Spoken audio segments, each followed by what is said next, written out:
Ankit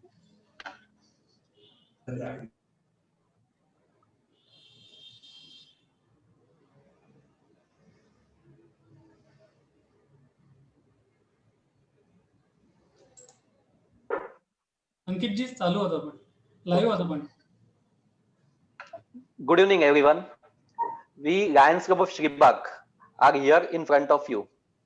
Lions Club International is conducting service activities in the name of October Service Week. As a part of that, Lions Club of Shribag is conducting this October Service Week on virtual platform.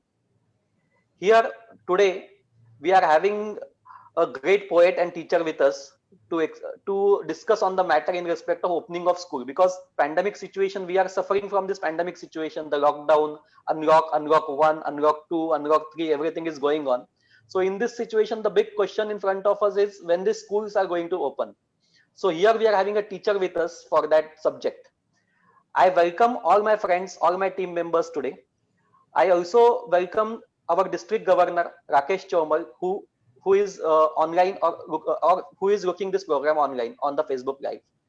I also welcome the zone chairman and region chairman of our Lions Club of Shribag.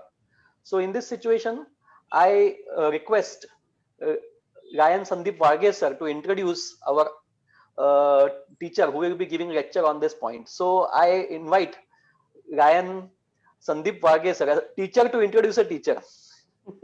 This is a situation where a teacher is going to introduce a teacher. So I welcome Ryan Sandeep Varghese to introduce Sujata Patel madam and start our program. Thank you, Ankit ji. It's proud of me that I am introducing Honorable Sujata madam.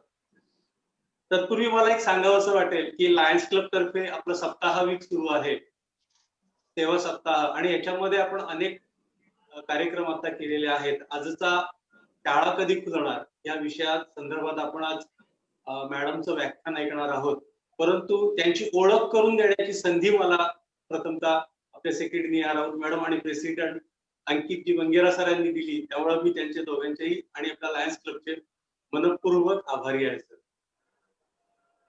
आजचा शिक्षक दिनासाठीचा हा special programme आहे असं मला वाटतं, आणि त्यामुळे गुरुदेव रवींद्रनाथ टागोरांची एक कविता आहे, ती मी आपल्या समोर वाचून दाखवतो.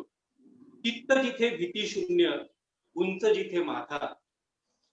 चित्त जिथे भीती शून्य, उंच जिथे माथा. ज्ञान जिथे मुक्त तिथे जागृत करीनाथा. हृदयाच्या गाभ्यातून शब्द जिथे उमटे, हृदयाच्या गाभ्यातून शब्द जिथे उमटे. पूर्णाप्रत वाहतात अविश्रांत करणे.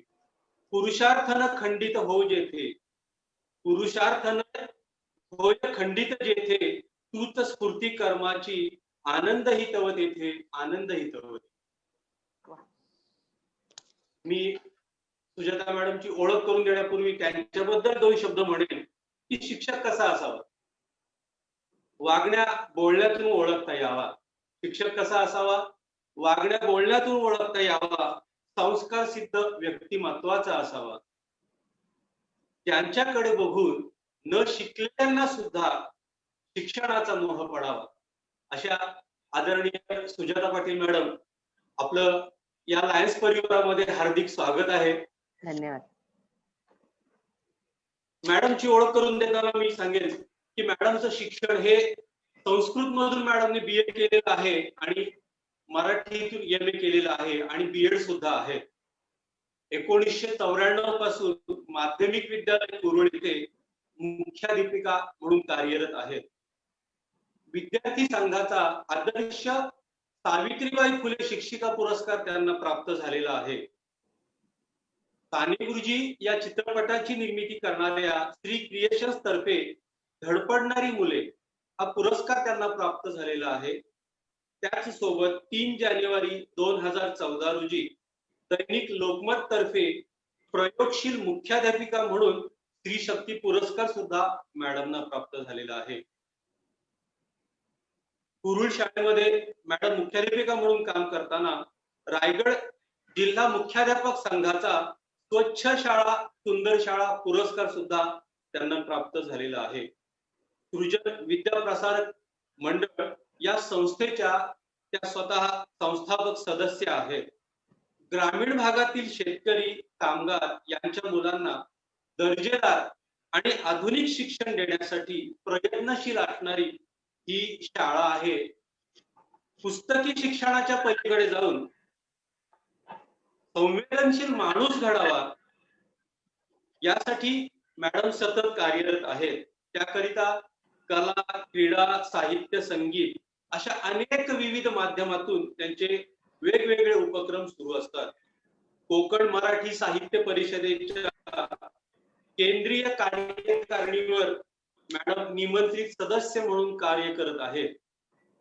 कोकण मराठी साहित्य परिषदेच्या व इतर अनेक कार्यक्रमात कविता वाचन, परिसंवादात सहभाग, विविध कार्यक्रमांचे सूत्रसंचालनही त्यांच्याकडून झालेलं आहे. 2005 आणि 6 साली कोकण मराठी साहित्य परिषदेतर्फे दिला जाणारा वाङ्मयीन क्षेत्रातील पुरस्कार राजा राजवाडे हा पुरस्कार मॅडमना प्राप्त झालेला आहे आणि मॅडम खरंच त्याचा आम्हा सर्वांना अभिमान वाटतो. श्रीमती अरुणा ढेरे, वीणा गवाणकर, कविता महाजन, श्री विश्वास पाटील, प्रज्ञा दया पवार यांसारख्या मान्यवर साहित्यिकांच्या मुलाखती घेतल्या आहेत. सुगम व शास्त्रीय संगीताच्या, वाद्य संगीताच्या मैफलींचे निवेदन पंडित उपेंद्र भट, श्रुती सडोलीकर, मृदुला दाढे जोशी, पंडित भवानी शंकरजी, संगीत मिश्रा, अश्विनी भिडे देशपांडे यासारख्या मान्यवर गायक वादकांच्या कार्यक्रमांचे निवेदन मॅडमनी केलेलं आहे. संगीत भजनांच्या मैफिलींचे निवेदन निरूपण करतात. त्यांच्या ध्वनिमुद्रिका सुद्धा प्रकाशित आहेत. आकाशवाणी मुंबईवर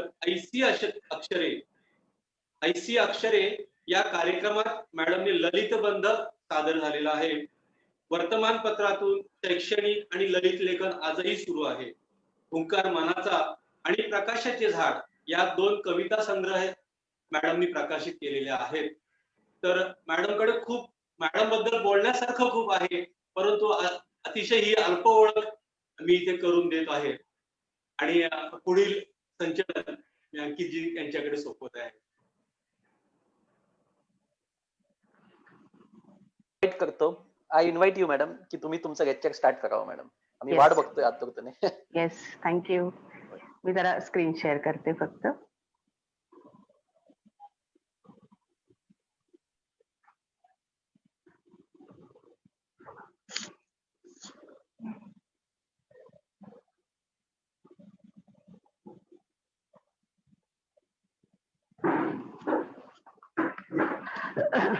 नमस्कार सगळ्यांना, मनापासून नमस्कार करते. आणि सुरुवातीलाच लायन्स क्लब अलिबाग आणि त्याचे अध्यक्ष, सर्व पदाधिकारी यांचे मनापासून आभार की आज मला तुम्ही सगळ्यांनी या व्याख्यानासाठी आमंत्रित केलेलं आहे. माझा विषय आहे शाळा कधी खुलणार. अनेकांना या विषयाच्या शीर्षकाबद्दलच खूप उत्सुकता आहे. त्याविषयीच मी सविस्तर पुढे बोलणार आहेच आहे. सुरुवातीला गांधी जयंती निमित्त हा सेवा सप्ताह लायन्स क्लब श्रीबाग तर्फे जो आयोजित केलेला आहे, सध्याचा जे न्यू नॉर्मल आहे त्याप्रमाणे हा सगळा ऑनलाईन कार्यक्रम आहे. मला वाटतं 1 ऑक्टोबर ते 7 ऑक्टोबर म्हणजे आज माझ्या व्याख्यानाने याची सांगता होते आहे.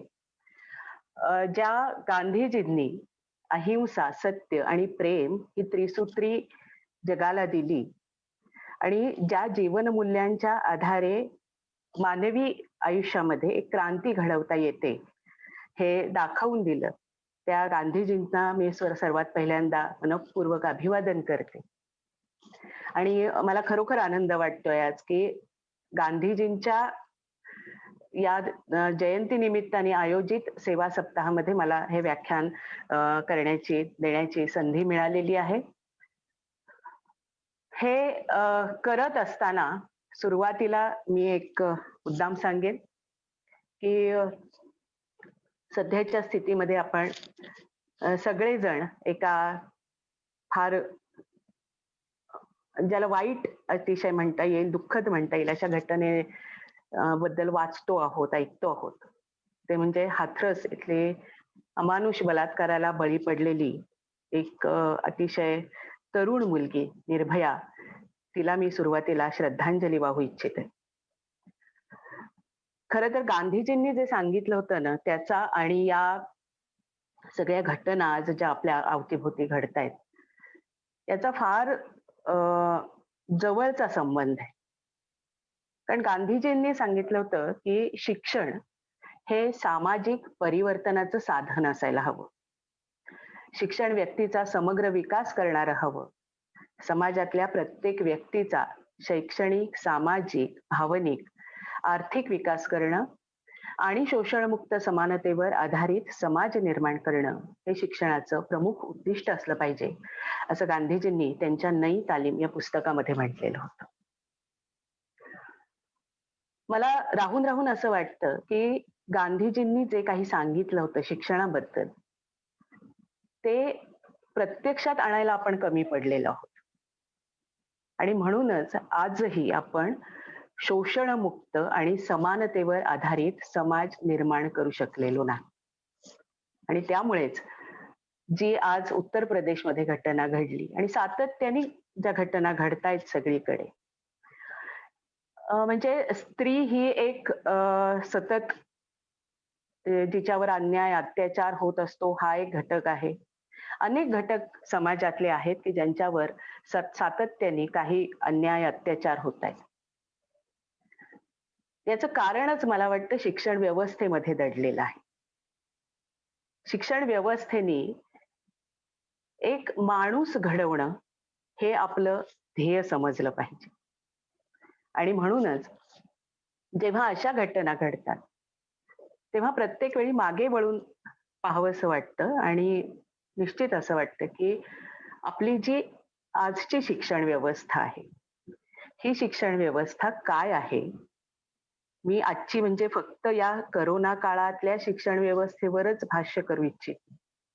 मी एकूणच सगळ्या शिक्षण व्यवस्थेवर भाष्य करू इच्छिते.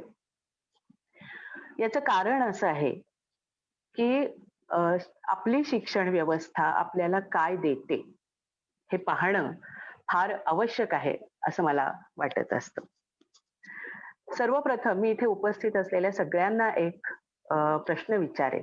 अर्थात आपण सध्या सगळे असे ह्या आभासी जगात बोलतो आहोत, एकमेकांशी संपर्क साधतो आहोत, प्रत्यक्ष बोलत असतो, तर मला सगळ्यांकडून उत्तर जाणून घ्यायला फार आवडलं असतं की आपल्या मुलांच्या शिक्षणाबाबत आपण पालक, शिक्षक म्हणून काय विचार करतो. आपण का शिकवतो मुलांना. मला वाटतं बहुतेकांचा मनात विचार असतो की मुलांना शिकवायचं का.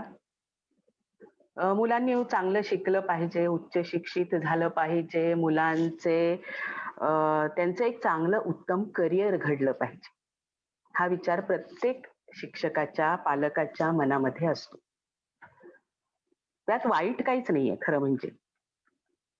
पण हे सगळं करत असताना आपण आपलं मूल एक व्यक्ती म्हणून, समाजाचा एक घटक म्हणून कसं घडतं आहे याच्याकडे किती लक्ष देतो आहोत. मला वाटतं हा एक अत्यंत महत्वाचा घटक आहे. म्हणजे पुन्हा गांधीजींच्या त्या म्हणण्याकडे जाते की शिक्षण कशासाठी हवं आहे, तर व्यक्तीचा समग्र विकास करणं हे शिक्षणाचं महत्वाचं काम असलं पाहिजे. हे शिक्षणातून घडलं पाहिजे. पण आपण काय करतो आहोत, तर आपण मुलांना एका स्पर्धेमध्ये ढकलतो आहोत. म्हणजे या विशेषतः या सगळ्या करोना काळामध्ये आपण सगळे बघत असू, सगळ्या अगदी 3-4 वर्षाच्या मुलांपासून सगळ्यांचं ऑनलाईन शिक्षण चालू आहे. आणि काही शिक्षक आणि शाळा असं सांगतायत की आम्हाला कल्पना आहे की यातून मुलांना काही फारसं मिळत नाही. पण पालकांचं प्रेशर एवढं आहे की नाही, तुम्ही शिकवा मुलांना, आम्ही शाळेची फी भरतो आहोत, तर मुलांना तुम्ही शिकवलं पाहिजे. आणि 4-4, 5-5 वर्षाची मुलं 2-2, 3-3 तास त्या मोबाईल समोर बसतायत. आपण मुलांना काय देतो आहोत अशा शिक्षणातून, हा एक खरोखर अत्यंत महत्वाचा विचार मला वाटतो. ह्या सगळ्या शिक्षण पद्धतीच्या संदर्भातला एक विचार या करोनाच्या महामारीच्या काळामध्ये फार महत्वाचा आहे. याचं कारण आजपर्यंत आपली एकूणच सगळी शिक्षण पद्धती जर का आपण पाहिली तर आपल्या लक्षात येईल की खरं म्हणजे सर्वांसाठी शिक्षण, सर्वजण समान पातळीवर आले पाहिजेत म्हणून शिक्षण हे लोकशाहीचं ध्येय आहे. पण खरंच तसं होतं का?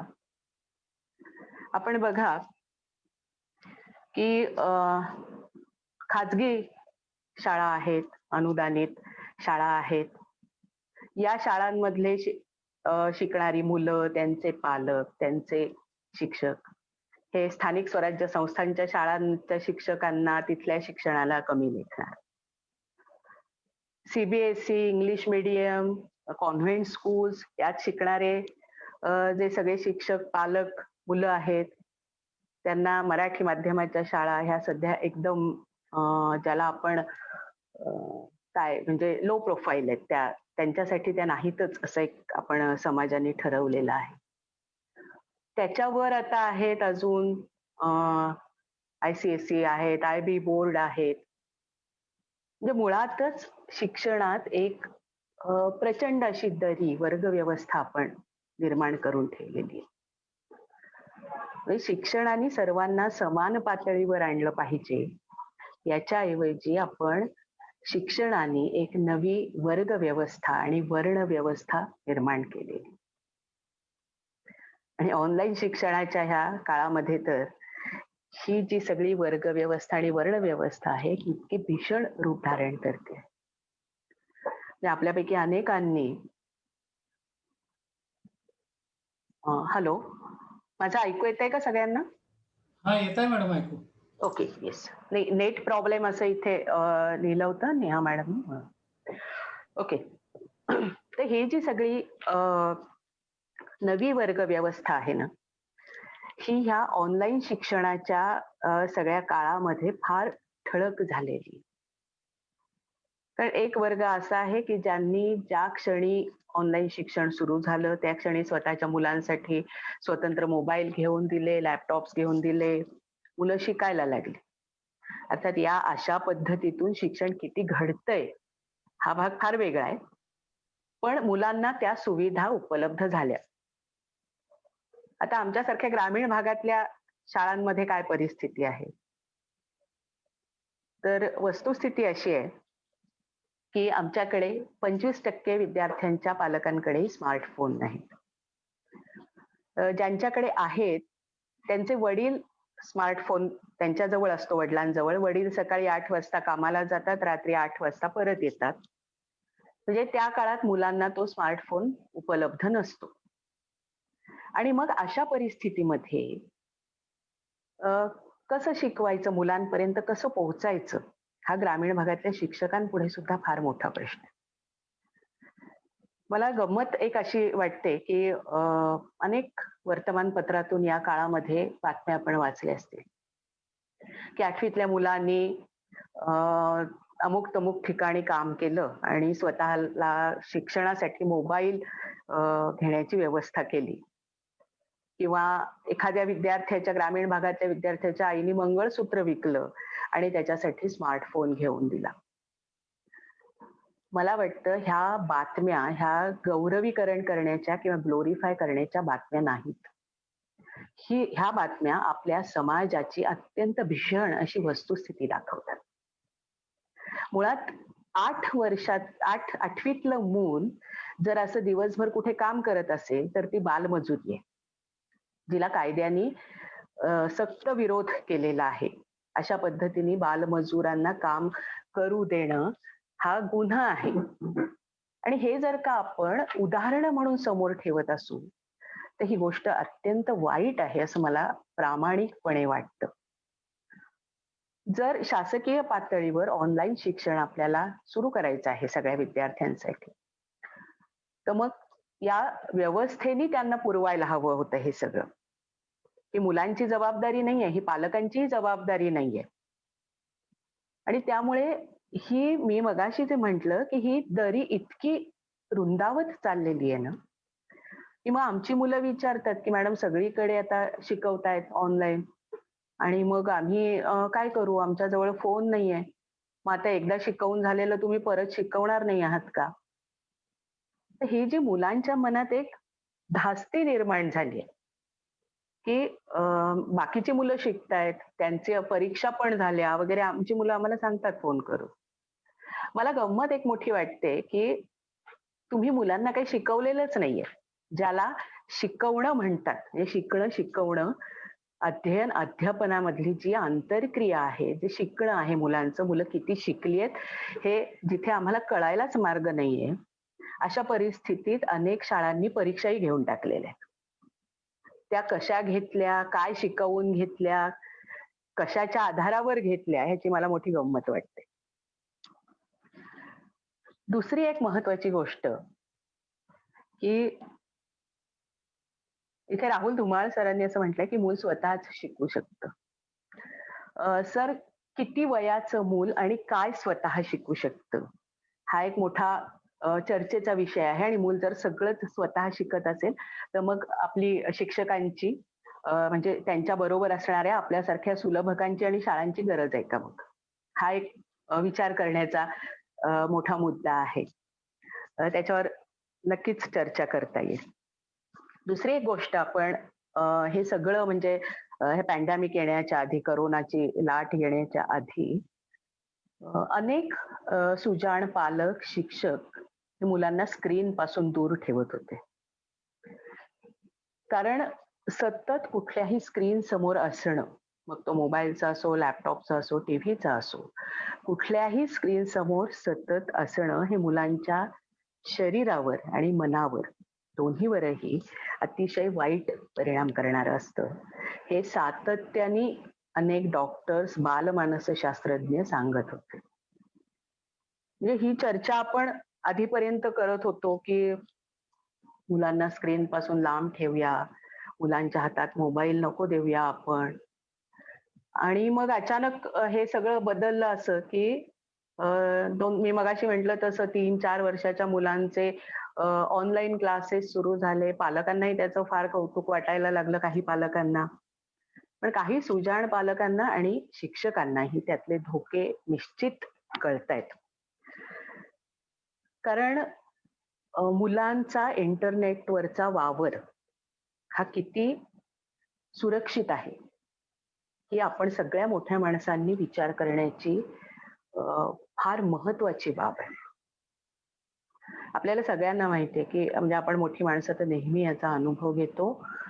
आपण कुठेही म्हणजे तुम्ही एक गुगलवर कुठल्या तरी एखाद्या प्रॉडक्ट सर्च करा. त्या प्रॉडक्टच्या जाहिराती तुम्हाला फेसबुकवर दिसायला लागतील. त्या प्रॉडक्ट विषयीच्या मेल्स तुमच्या मेल बॉक्समध्ये येऊन पडायला लागतील. म्हणजे पूर्वी जसं म्हणत असत, की the big boss is watching you. खरोखर अशी परिस्थिती. आपला इंटरनेटवरचा वावर त्याच्यावर सतत कोणाचं तरी लक्ष आहे. आणि याचं कारण असं आहे, की तिथून मिळणारा डाटा, तिथून मिळणारी माहिती हे सध्याच्या काळातलं चलनी नाणं आहे. म्हणजे ते फक्त मोठमोठ्या व्यावसायिक किंवा कंपन्या ह्यांच्यासाठीच महत्वाचं आहे असं नाही. तर आपण जर वाचत असाल, आपण जर आजूबाजूच्या काही गोष्टी समजून घेत असाल, तर आपल्याला नक्की माहिती असेल, की अनेक राजकीय पक्षांसाठी सुद्धा हा अत्यंत महत्वाचा डाटा असतो. अशा परिस्थितीत आपली मुलं जेव्हा ऑनलाईन असतात, ती काय बघतात, त्यांच्यापर्यंत काय पोहोचतं आहे, हे किती बारकाईने आपण बघायला हवं खरं म्हणजे. या सगळ्या जे काही सध्याचं जग आहे, आपण असं म्हणतो, की सगळं आर्टिफिशियल इंटेलिजन्सचं जग आहे, डाटा ड्रिव्हन जग आहे.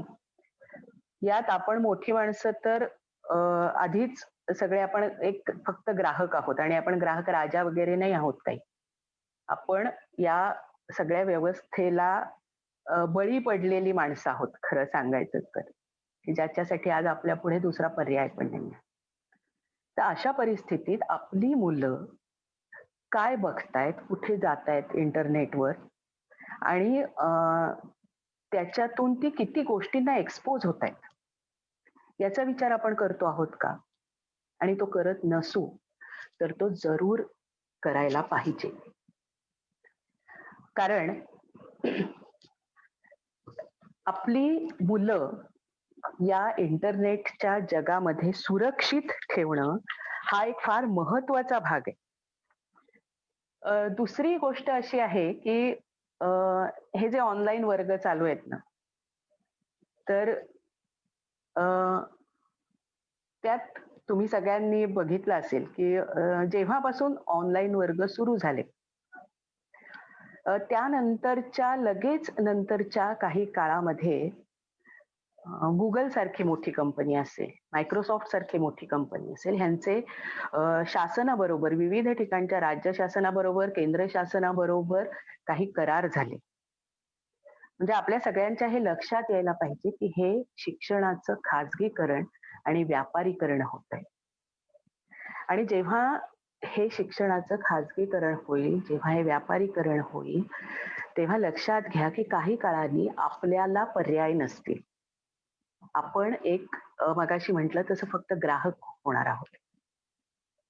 आणि हे खाजगीकरण होत असताना शेवटी पुन्हा होणार असे की ज्या थोड्या वर्गाला हे परवडणार आहे, ज्या थोड्या वर्गाला ह्या सगळ्या सुविधा त्यासाठीच्या उभ्या करणं, ते इन्फ्रास्ट्रक्चर उभं करणं, त्यासाठी पैसे मोजणं शक्य होणार आहे, त्यांच्यासाठीच शिक्षण राहील की काय, ही फार गंभीर बाब मला स्वतःला वाटते.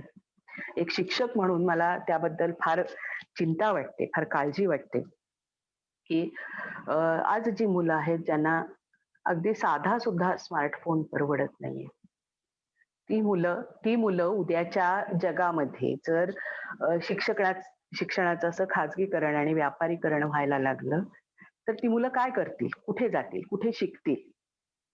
कारण आम्ही जे शिक्षण क्षेत्रात काम करणारे लोक आहोत ते आज अनुभवतो आहोत की जे शासकीय व्यवस्था आहे शिक्षणाची, ती सुद्धा फार झपाट्याने नाहीशी होते आहे किंवा जाणीवपूर्वक नाहीशी केली जाते आहे.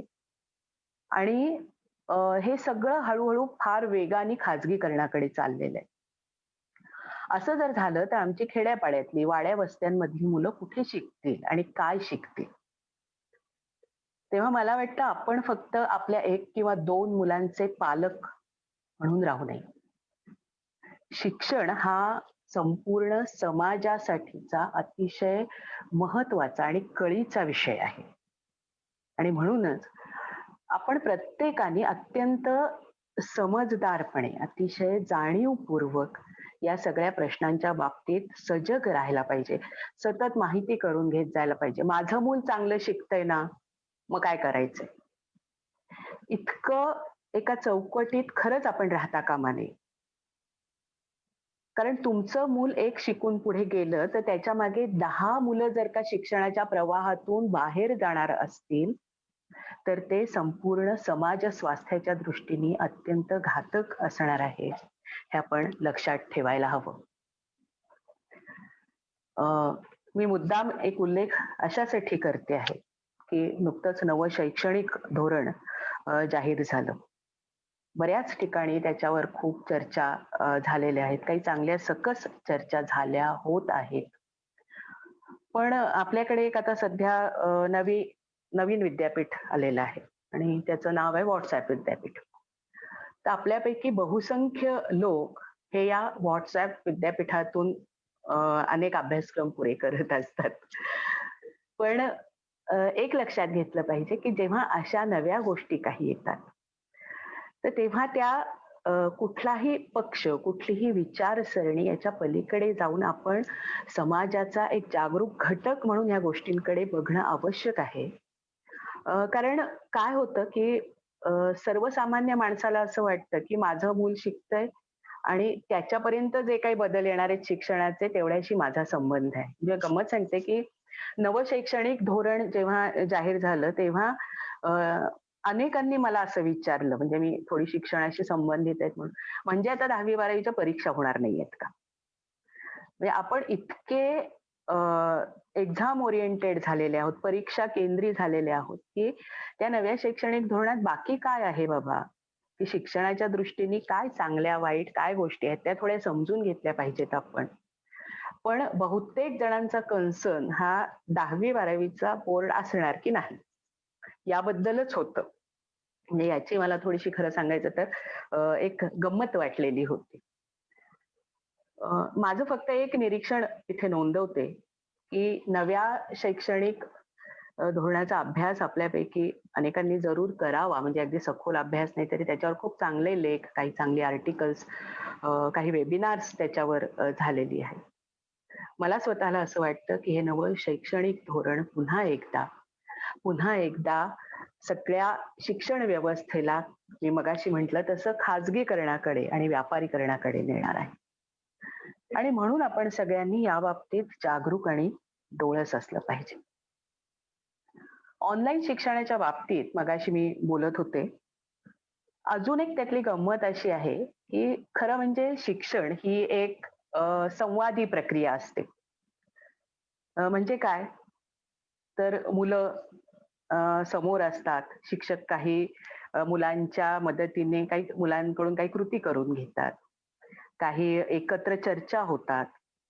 एखादी गोष्ट जेव्हा शिक्षक मुलांच्या समोर मांडत असतात, तेव्हा हे मुलांपर्यंत पोहोचतं आहे की नाही, हे आम्हाला शिक्षकांना त्यांच्या डोळ्यांमधून कळत असतं.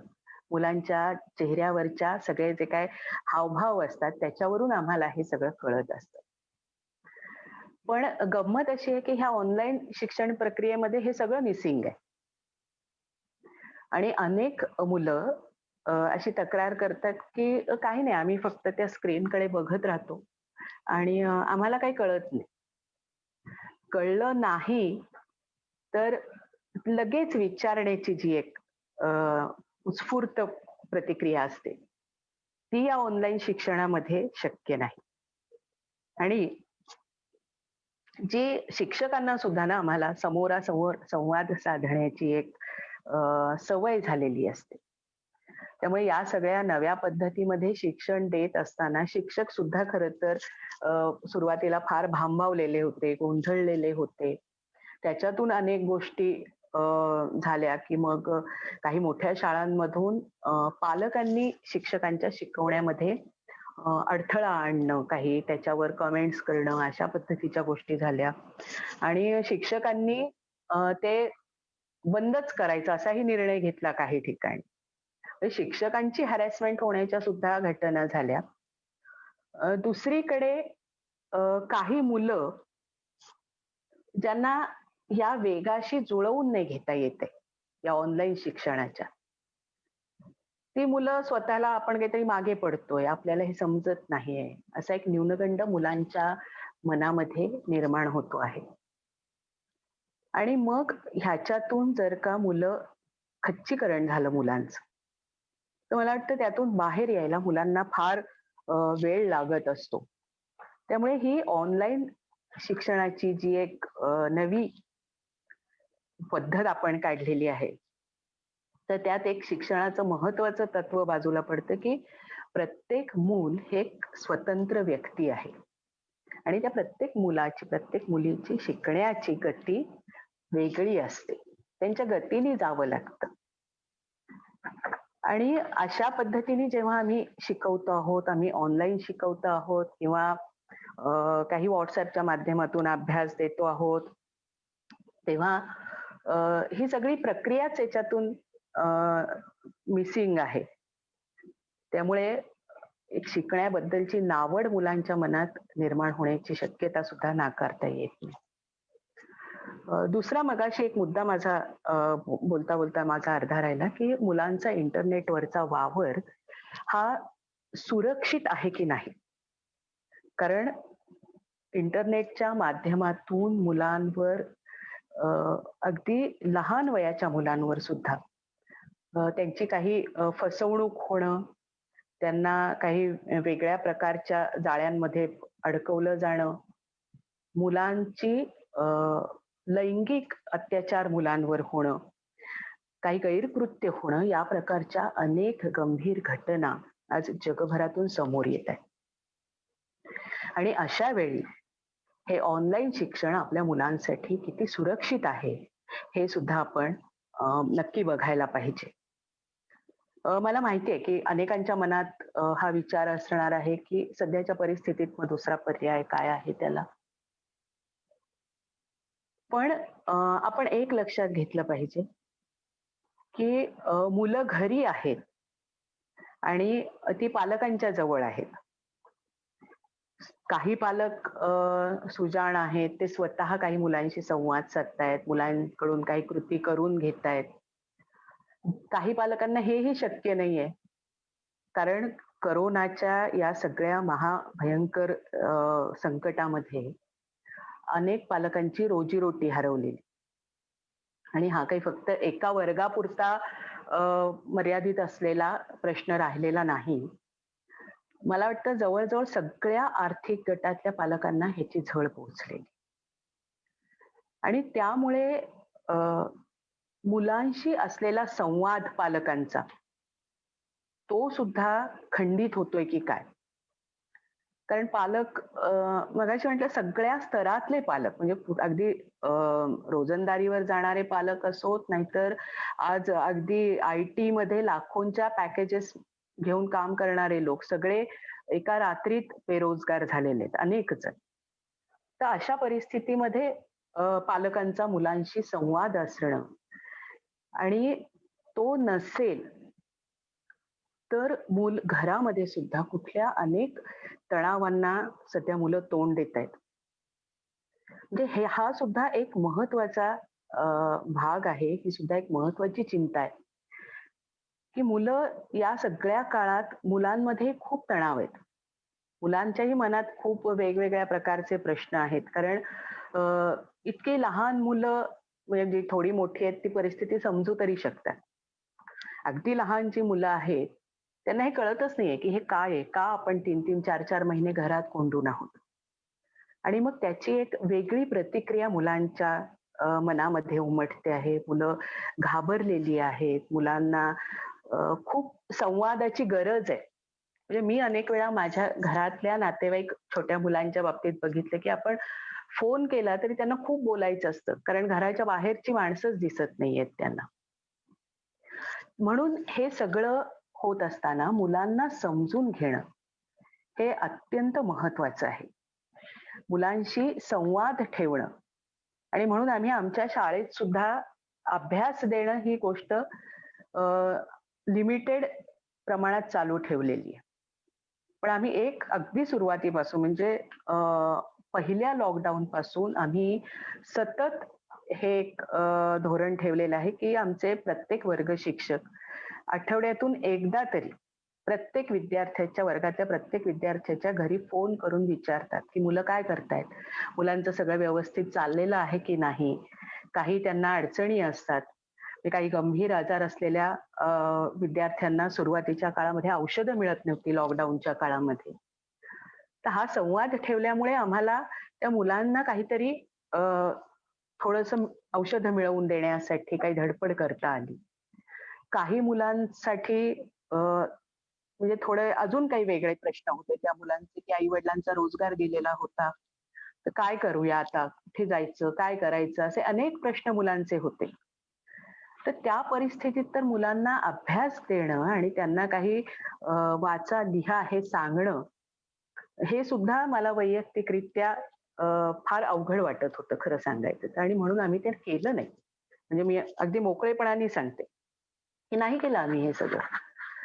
कारण मुलांची जर मानसिक अवस्थाच ती नव्हती, 2 वेळचं जेवण मिळायची मुलांना मारामार होती, आणि आजही आहे अनेक कुटुंबांमध्ये, तर अशा वेळी त्या ऑनलाईन शिक्षणासाठीच्या सुविधा मुलं कुठून आणणार होती, आणि ते पालक तरी काय करू शकणार होते. कारण अनेक पालकांच्या बाबतीत आम्ही हा अनुभव घेतला की सुरुवातीच्या लॉकडाऊनच्या काही 3-1 महिने सगळे सगळा व्यवहार ठप्प होते. सगळं काम कुठे चालू नव्हतं. सगळी कामं बंद होती. पालकांना रोजगार नव्हते.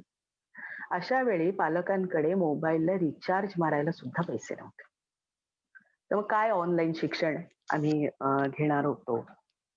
म्हणजे या ऑनलाईन शिक्षणाचा जेव्हा बोलबाला सुरू झाला, तेव्हा सुरुवातीच्याच काळामध्ये आमचा एक ऍक्टिव्ह टीचर्स फोरम नावाचा एक अनौपचारिक गट आहे शिक्षकांचा.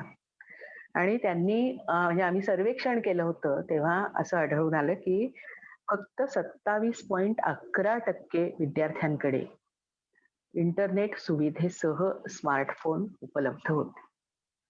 म्हणजे लक्षात घ्या की ऑनलाईन शिक्षणाचा बोलबाला किती मोजक्या वर्गापुरता आहे आणि किती मोठा वर्ग या सगळ्यापासून वंचित राहतो आहे. तेव्हा हे लक्षात आपण जरूर घ्यायला पाहिजे. या ऑनलाईन शिक्षणाने होणार काय आहे, तर आहे रे आणि नाही रे मधली तरी अजून रुंदावत जाणार आहे.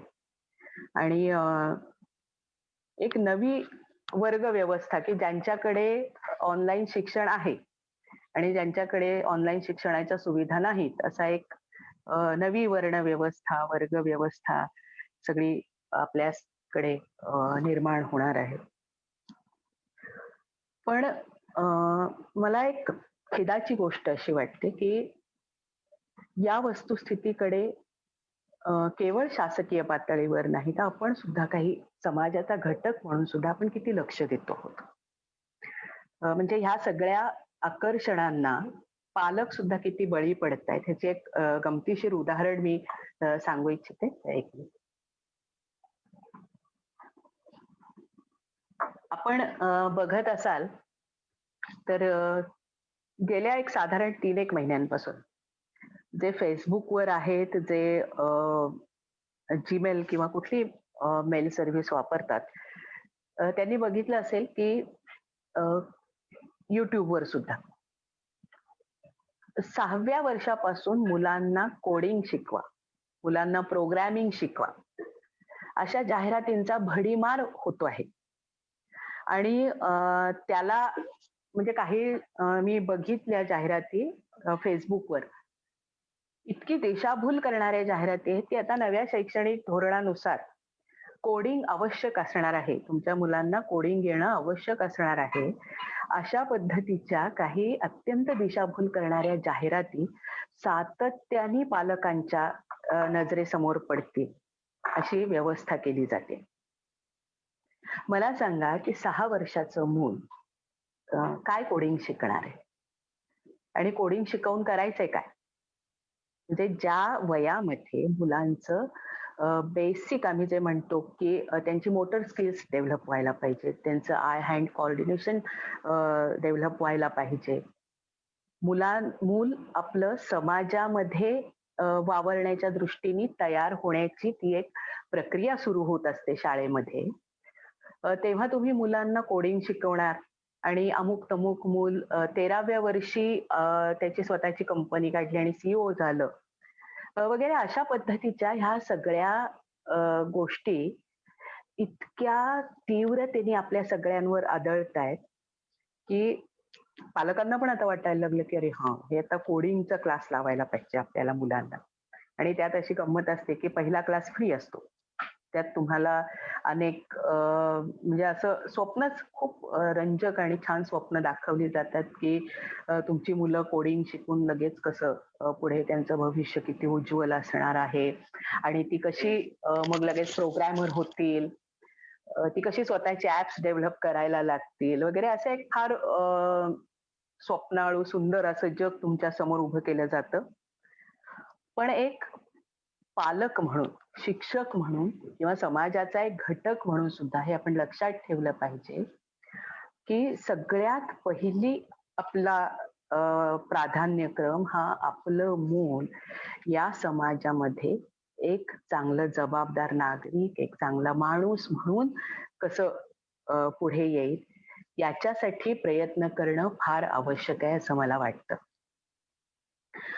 ह्या सगळ्या गोष्टींमध्ये म्हणजे इंटरनेटवरचं शिक्षण आहे किंवा ही जी सातत्याने आपल्यावर सतत हॅमर केल्या जाणाऱ्या काही गोष्टी आहेत. हे पुन्हा पुन्हा एक आपल्याला याच्यातून जाणवलं पाहिजे की आपलं मूल हे आपण एका अत्यंत वाईट, अत्यंत घातक अशा स्पर्धेमध्ये ढकलतोय आपण मुलांना. म्हणजे पालकांच्या ज्या आकांक्षा असतात, पालकांच्या जे एकूण सगळे मतं असतात. मला गंमत वाटते म्हणजे असं ऐकलं की आमच्या मुलाला आम्ही अमुक एक करणार आहोत. आमच्या मुलीला आम्ही तमुक एक करणार आहोत. तर त्या मुलांना काय व्हायचं आहे हे मला वाटतं फार महत्वाचं आहे. मुलांना काय व्हायचंय, मुलांना काय करायचं आहे याचा कुठेतरी विचार करूया आपण सगळ्यांनी. आणि म्हणजे खलील जिब्रान असं म्हणतो की तुमची मुलं ही तुमची नाहीयेत, त्यांना त्यांचं व्यक्तिमत्व आहे, तर त्यांना त्यांचं व्यक्तिमत्व फुलवण्याची संधी आपण दिली पाहिजे. करोनाची ही परिस्थिती काही कायम राहणार नाहीये. हळूहळू आताच चित्र आशादायक दिसायला लागलेलं आहे आणि बघतोय आपण की प्रादुर्भाव थोडा कमी होईल अशी चिन्ह दिसायला लागलेली आहेत. आज ना उद्या शाळा उघडणार आहे.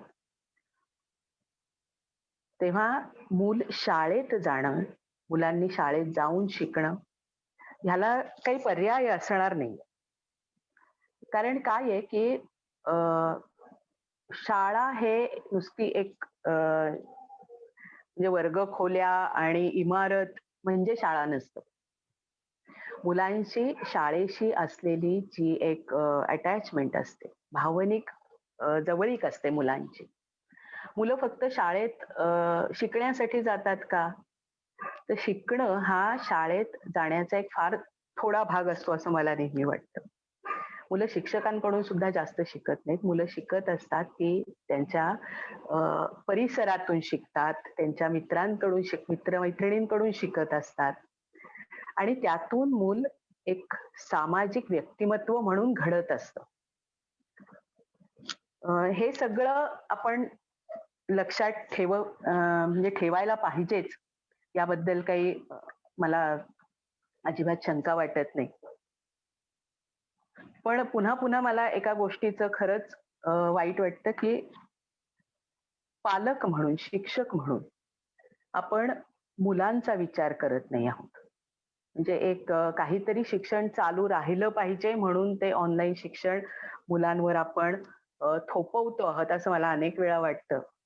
आणि म्हणजे ह्यातला एक व्यावहारिक भाग काही ठिकाणी असाही माझ्या लक्षात आला की पालकांचं म्हणणं असं आहे की आम्ही फी भरलेली आहे शाळेत, मग शिक्षण झालं पाहिजे मुलांचं, तुम्ही कसंही शिकवा आणि मुलांना अडकवून ठेवा. हा सुद्धा एक अतिशय मजेशीर विचार खरं सांगायचं तर पालकांचा आहे. पण आपलं मूल हे कुठेतरी अडकवून ठेवायला पाहिजे, कुठेतरी त्यांना म्हणजे शिकलीच पाहिजेत. या पद्धतीने का होईना पण मुलं शिकलीच पाहिजेत. ह्या सगळा अट्टहास पालक का करत असतात? हा खरंच फार मोठा प्रश्न आहे. मला वाटतं 7 वाजत आलेले आहेत. माझी वेळ संपत आलेली आहे. आणि एक ह्या शीर्षकाच्या बाबतीत म्हणजे मी सुरुवातीलाच म्हटलं की अनेकांनी ह्या शीर्षकाच्या बाबतीत माझ्याकडे विचारणा केली. ती फेसबुकवर एकाने मला असं सांगितलं की हे काय तुम्ही असं कसं मराठीत लिहिलंय व्यवस्थित, शाळा कधी उघडणार असं लिहा ना, खुलणार काय? तर ह्याचं एक काय गंमत आहे त्यातली, त्याच्यासाठी एक जाता जाता शेवटी मी व्हिडिओ दाखवणार आहे. तत्पूर्वी माझं व्याख्यान म्हणा, आपल्याशी असलेला संवाद म्हणा संपवताना पुन्हा एकदा लायन्स क्लबच्या सगळ्या पदाधिकाऱ्यांचे मनापासून आभार मानते. आणि मला ही संधी दिली आणि खरोखर मला मनापासून आनंद वाटतो की या अशा परिस्थितीमध्ये सुद्धा महात्मा गांधींच्या जयंतीनिमित्त असलेला जो सेवा सप्ताह लायन्स क्लब दरवर्षी आयोजित करत असते, तो या अभिनव पद्धतीने लायन्स क्लबनी आयोजित केला आणि त्याच्या सांगता समारंभामध्ये मला माझे विचार मांडण्याची संधी दिली. याबद्दल सर्वांचेच मनापासून आभार मानते. काही मला वाटतं कोणाचे प्रश्न किंवा काही कमेंट्स असतील तर फक्त थोडंसं त्याच्यावर बोलते.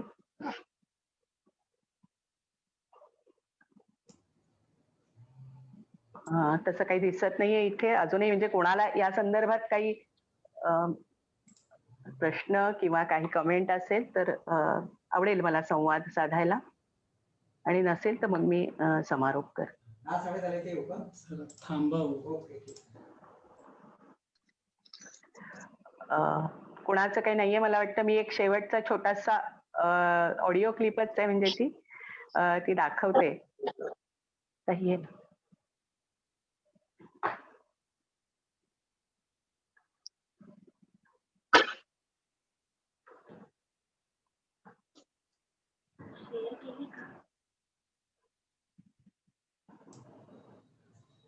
फेसबुक लाईव्हला कोणता प्रश्न वगैरे दिसत नाहीये.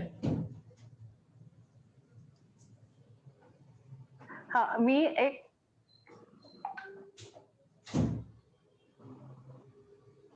हॅलो. हॅलो. हा मॅडम. हा, एक मिनिट. हा, मी जरा एक हो. फक्त शेअर करते शेवटचं.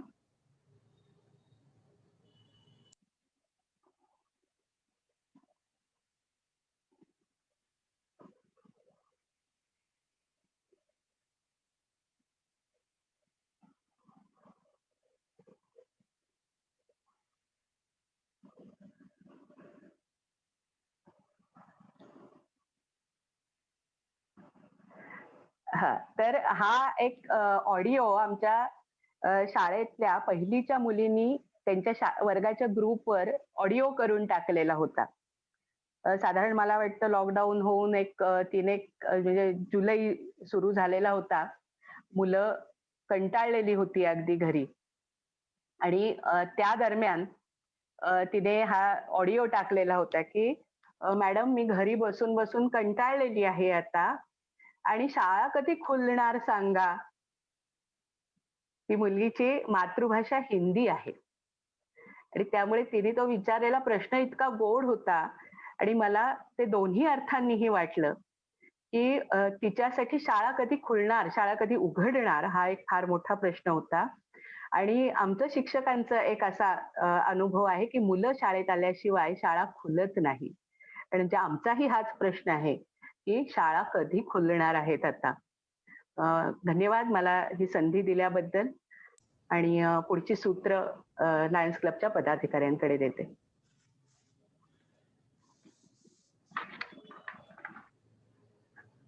हॅलो. हॅलो.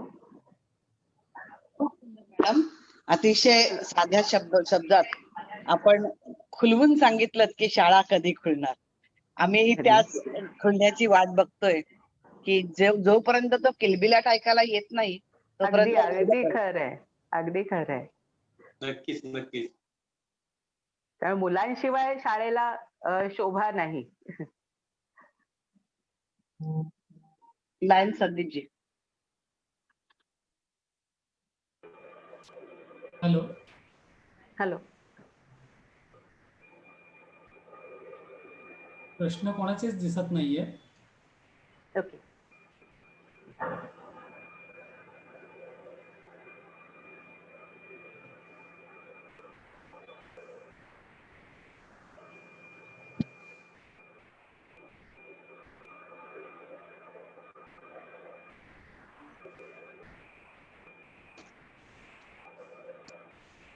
मला वाटतं आभार प्रदर्शन घेण्यास हरकत नाही. ठीक आहे. हो हो हो.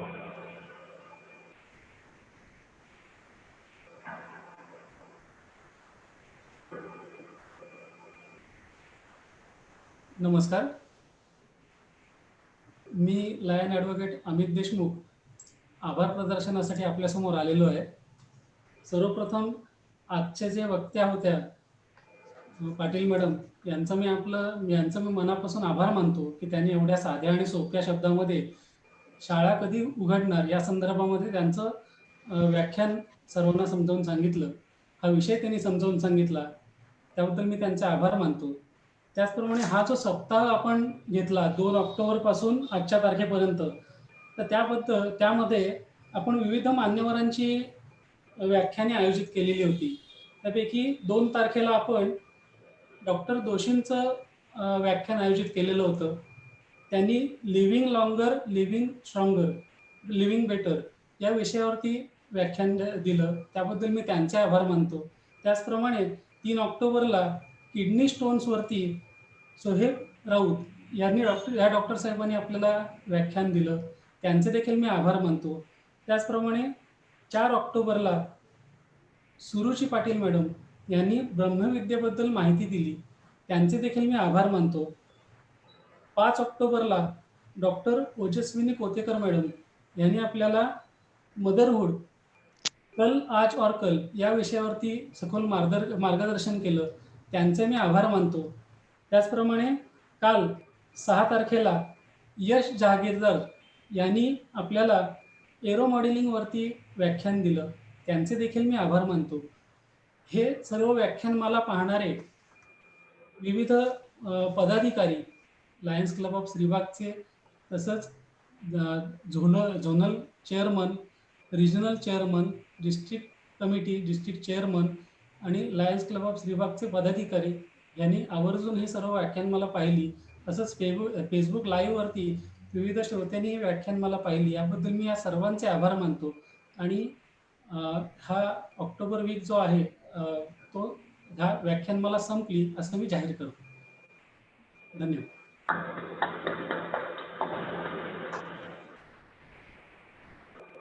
Neha madam yes. आपली तांत्रिक बाजू देशमुख सरांनी खूप छान पद्धतीने सांभाळली. हा, त्याबद्दल त्यांचे सुद्धा मनापासून आभार. करेक्ट, बरोबर. अगदी बरोबर बोललात वारके सर. आणि मला सुबुद्धी झाली की मी अमितला सांगितलं, कारण माझा नेट इश्यू झालाय मोठा. Very good, very good. Facebook live थांबवू ना? हा.